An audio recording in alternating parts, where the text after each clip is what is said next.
Hi, my name is Julian Berger. I am a PhD student at the University Medical Center in Groningen and the University of Amsterdam. And in this presentation, I will talk about current issues with personalized network estimation and hopefully also some ways forward with it. So the goal of this presentation is to introduce premise, which is an implementation of a framework, a new framework that allows to integrate prior information, clinical prior information with personalized idiographic networks.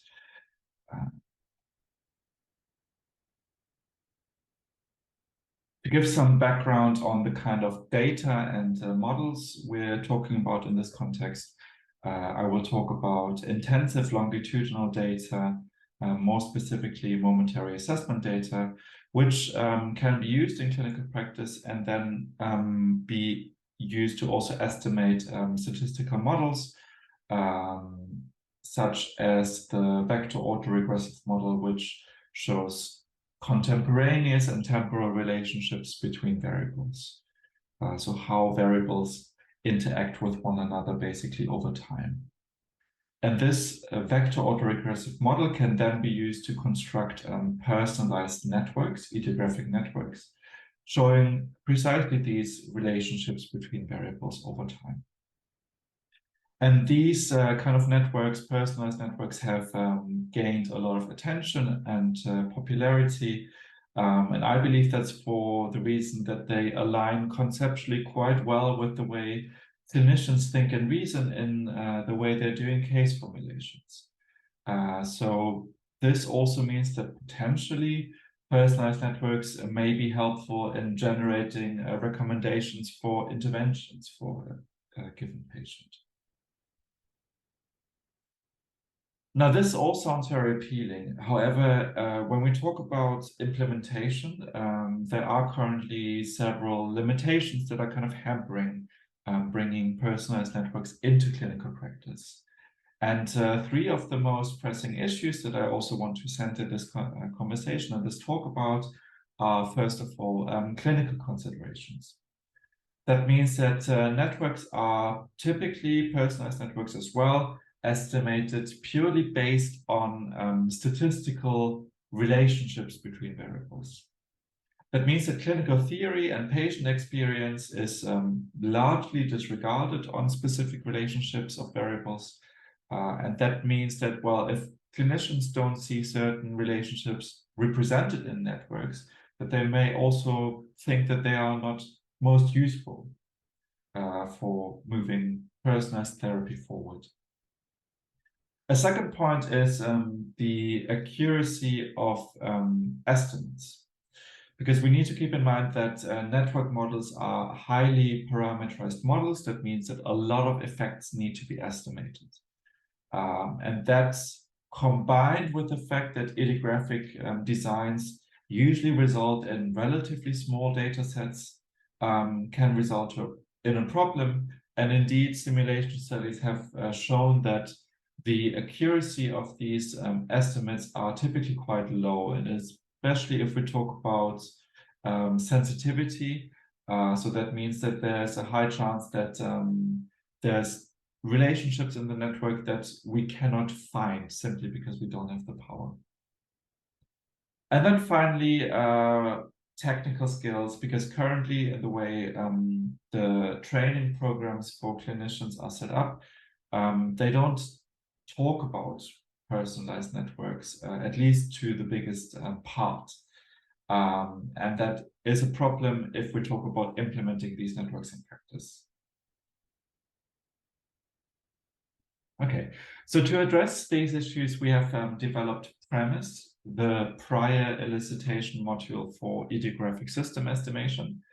And PREMISE allows clinician and patient to draw out a prior network based on theory, clinical theory, but also patient experience and report.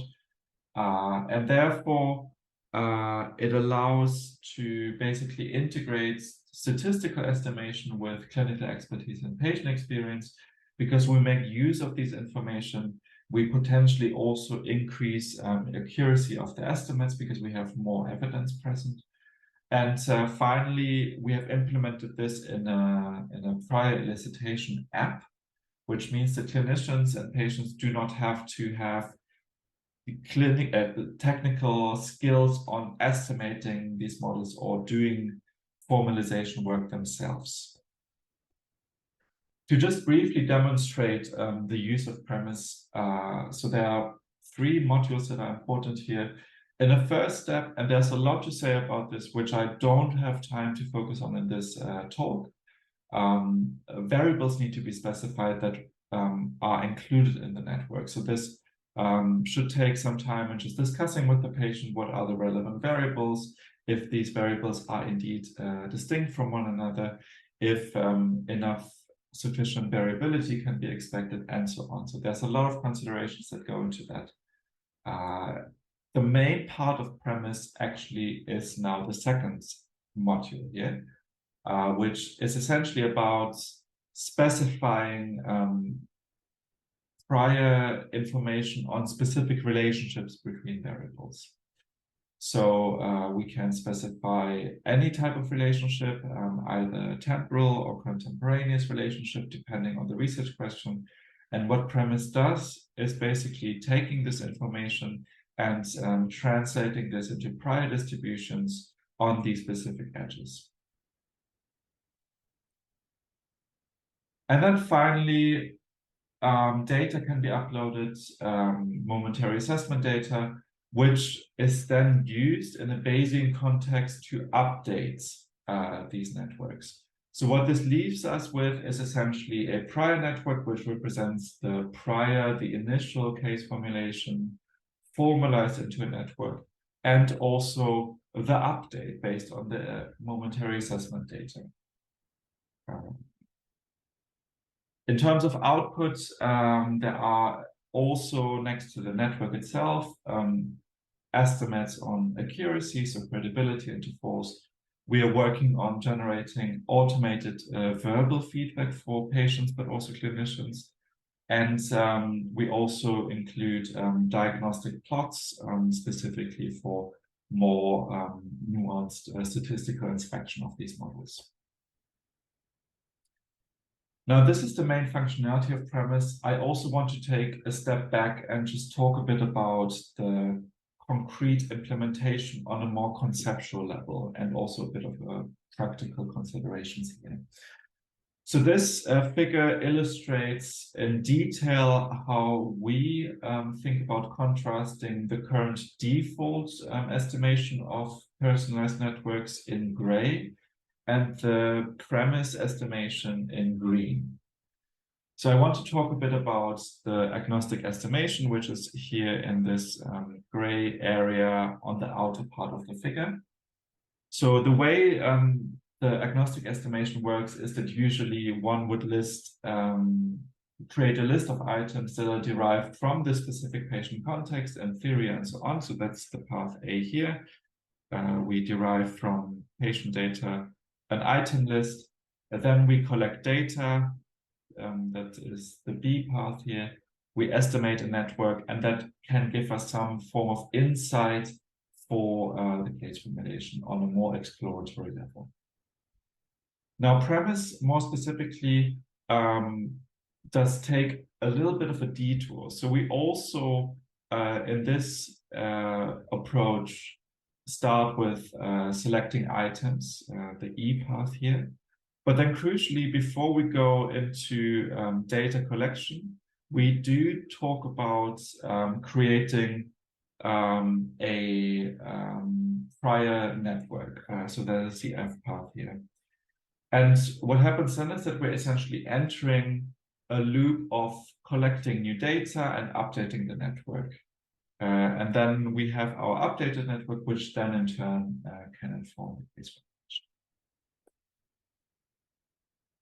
Finally, I just want to discuss a very brief clinical illustration that we have been looking at of a patient diagnosed with obsessive compulsive disorder, a 30-year-old patient suffering from obsessive compulsive disorder, using data collected 3 times a day for 1 year. And the case formulation included a verbal report, which looked a little bit like this. So having intrusions, I can encourage myself that they are harmless. This is something I must be able to do myself, independent of others. I become increasingly sad and hopeless. Passing this certain threshold, I panic and become extremely afraid to lose control over myself. And then the therapist added that they contact their safe persons in these instances. So in premise, we would be interested in taking this initial case formulation, this report, and translate it into relationships between those variables. So this figure on the top left, this network represents the case formulation. Due to time constraints, I cannot go into the exact detail of how we elicited this information. I will link the paper in the end if you're interested in that. But just to illustrate how we read these plots is essentially that we move from left to right. So we have a case formulation network. And then in the middle part, the top middle figure is the network that has been updated after 2 weeks worth of EMA data. We can see that additional relationships are showing up, which can stimulate discussions between the clinician and the patient on what might be going on here. We can also see that after 4 weeks of data, certain relationships disappear. So maybe some things that clinician and patient thought would be really important, maybe isn't that important after all. So all of these are just to say that these are not the definite case formulations that should be taken as such, but rather should stimulate conversations on generating the case formulation. To wrap up with some discussion points and future directions, I have already just spoken a little bit about what we can make out of discrepancies between prior and posterior networks. So the question, what if prior and posterior networks are different? We cannot really answer that for sure. So there are 2 explanations for this. Either we learn something new, so the evidence tells us that our initial model was not appropriate, or the model we chose has assumptions that do not match the data we collected. That can also very well be, for example, sampling frequency and so on. It is not possible to know which of these 2 explanations hold, or maybe also a combination of these explanations, but it could at least point towards conducting small behavior experiments or thought experiments to kind of test these relationships. A second point is on the type of statistical model that we use, because premise is not tied to the FAR model. Other implementations can be used if they prove to be more appropriate here. So some considerations in this context are specifically what kind of clinical phenomena do I want to explain with the model? Is it a temporal aspect? Is it contemporaneous aspects? Can model quantities be elicited intuitively, or are they maybe difficult to grasp for clinician and patient?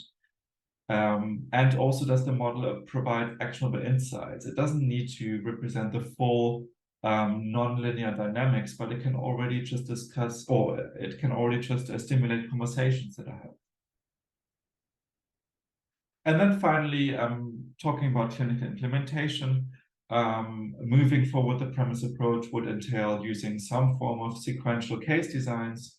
They could indicate when, at what time point, updating of the network may be needed. So for example, if no further improvement would be achieved with a current intervention based on the network. So this would be a crucial step forward if we talk about implementation. So finally, I just want to also acknowledge the help of my fantastic supervisors and collaborators on this team.